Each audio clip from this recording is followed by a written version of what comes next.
Hay un miedo a que la dirigencia política festeje y la sociedad mire de otra manera. Ayer era un día borgiano, no los une el amor sino el espanto. Ajá. O sea, yo la cantidad de gente con la que hablé votaba por miedo a Cristina o por miedo a Macri. No por amor a. Y ya esto es grave, Claro. porque no votás la esperanza.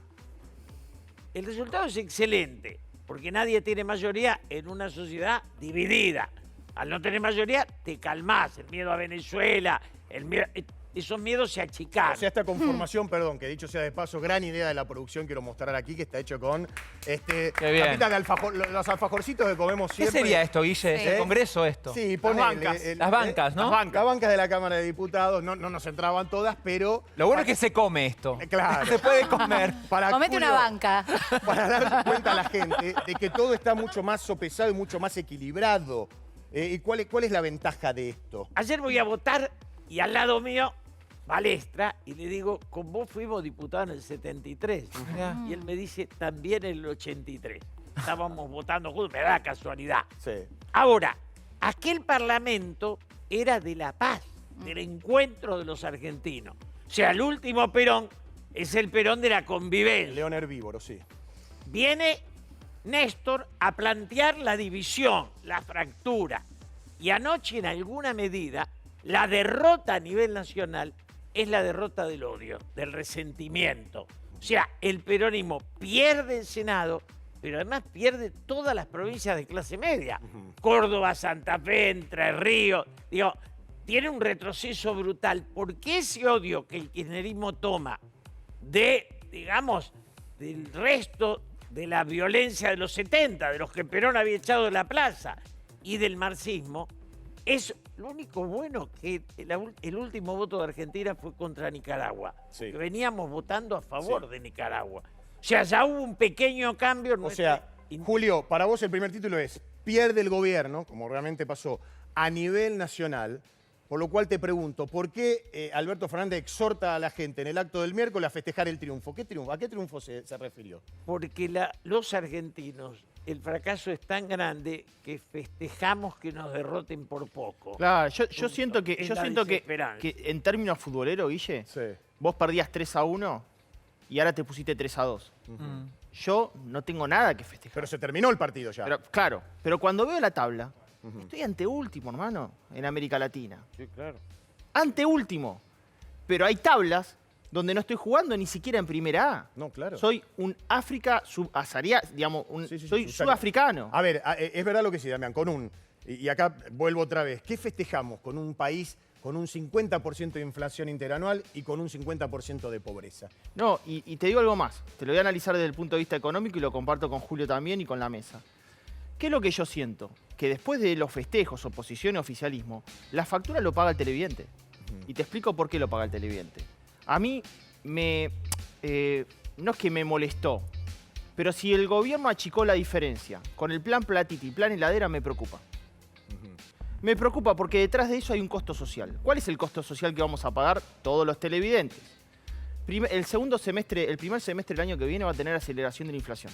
O sea, la gente va a perder más poder adquisitivo, el salario va a derruirse nuevamente, como pasó en los últimos 5 comicios en Argentina. A ver, pará, repetí eso porque la verdad que la gente está mirando y dice, ¿cómo el primer semestre del año que viene voy a tener más inflación que este que pasó? Vas a tener más inflación que el primer semestre, Sí. que el segundo semestre de este año, Sí. donde de alguna manera tenés un piso elevado, y el primer semestre del año que viene vas a tener en la acumulada más que en este ¿En segundo qué te basás para decir eso, Damián? A ver, bajalo a la tierra. Te cuento por qué. Porque acá ya estamos hablando Claro. del futuro y de lo que se viene. Te cuento por qué.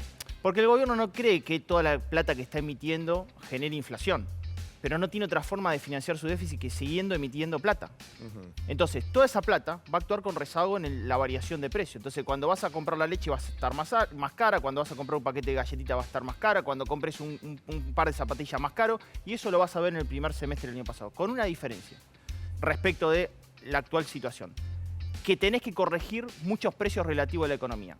El caso de las tarifas, el caso del tipo de cambio, y el caso de los congelamientos que vos hiciste en proceso eleccionario. Entonces, todos estos costos son sociales en contexto eleccionario que los paga el televidente que nos está ¿Y este viendo. gobierno va a asumir el hecho de tener que ajustar? Palabra que odia el ajuste. Bueno, ¿qué pasa? Por eso lo llama a la oposición y ahí lo analizamos con Julio. Sí. Llama a la oposición y dice, mira, el acuerdo con el FMI, pasémoslo por el Congreso y que ustedes estén de acuerdo. Porque el ajuste se viene. Es imposible no pasar por un ajuste. Entonces le carga las tintas a la oposición. Che, sentate acá y acordalo vos también, porque tenés que pagar parte de estos platos rotos. Ahora, Julio, a ver, la economía va a depender de consensos políticos, entonces pues no hay que olvidarse que también Alberto está hablando como que, no sé si de un plan, pero que algo nuevo viene. ¿Para qué? Para empezar a generar puestos de trabajo, para que empiece a haber inversiones. El tema de fondo es que la Argentina no tiene proyecto, ni el gobierno ni la oposición. O sea, llevamos 45 años de decadencia absoluta. Nosotros teníamos un 4% de pobreza y hoy tenemos casi un 50%. Este hecho... Perdón, año 73 a hoy, está hablando 76, Julio. Sí, 76. 76, ponele. Ahora, todos los gobiernos del 30 al 76, liberales, conservadores, peronistas, radicales, todos hicieron crecer el país. Y luego, del 76 para acá, todos los gobiernos, peronistas, radicales, kirchneristas, hicieron caer el país. Después podés decirme, Macri fue peor, este fue mejor. Tontería. No podemos salir de la decadencia. Perdón, pero Julio, ¿pero qué tiene para perder Alberto? Yo pienso en esto, hablas de la economía, está perfecto, quedan 2 años. ¿Quién es el gran o la gran perdedora, Cristina o Alberto? Porque Cristina ya da un mensaje de que no iba a ir al búnker cuando dicen que al mediodía había confirmado su presencia. ¿Quién pierde en esta situación? La política argentina en su totalidad. Macri La también pierde. Sí, claro. La dirigencia argentina son distintas versiones del fracaso. Pero ninguna de ellas te da esperanza en un futuro mejor porque no hay proyecto. Yo discutía con Macri y decía, ¿cuál es tu proyecto? Nunca me contestó. Alberto tampoco tiene. Cuando vos te mudás a Uruguay, a Brasil, a Chile, encontrás qué producen, cómo dan trabajo, cómo generan Está bien, Julio, divisas. pero